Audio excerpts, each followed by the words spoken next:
ৰাতিৰ আহাৰ খাওঁতে আপুনি বহুত দেৰি কৰে হয়নে? কিন্তু ৰাতিৰ আহাৰ দেৰিকৈ খালে কি অসুবিধা হ'ব পাৰে জানো আহকচোন। ৰাতিৰ আহাৰৰ সময়ৰ লগত তেজৰ শৰ্কৰা মাত্ৰা নিয়ন্ত্ৰণৰ বহুখিনি সম্পৰ্ক আছে।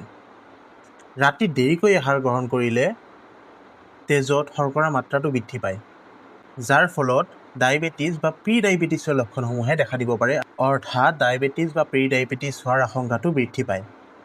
ৰাতি দেৰিকৈ খাদ্য গ্ৰহণ কৰিলে হৃদৰোগত আক্ৰান্ত হোৱাৰ সম্ভাৱনাটো বৃদ্ধি পায়, যি ব্লাড প্ৰেছাৰ আৰু কলেষ্ট্ৰলৰ লেভেলটো হাই কৰিব পাৰে। সোনকালে ৰাতিৰ আহাৰ গ্ৰহণ কৰিলে আমাৰ শৰীৰে পৰ্যাপ্ত পৰিমাণে সময়খিনি পায়, যিখিনি সময় হজম শক্তিৰ বাবে প্ৰয়োজন ৰাতি, কাৰণ ৰাতি আমাৰ হজম শক্তিটো খুব লেহেমীয়া হয় আৰু সেইবাবে দেৰিকৈ খাদ্য খালে এচিডিটি বা পেটৰ বিভিন্ন সমস্যাৰ সৃষ্টি হ'ব পাৰে। ৰাতি পলমকৈ আহাৰ খালে আমাৰ টোপনিৰ মান হ্ৰাস হ'ব পাৰে, যাৰ ফলত আমাৰ শৰীৰটো দুৰ্বল অনুভৱ হ'ব পাৰে। আশা কৰোঁ ইনফৰ্মেশ্যনখিনি আপোনালোকৰ ভাল লাগিল। ধন্যবাদ।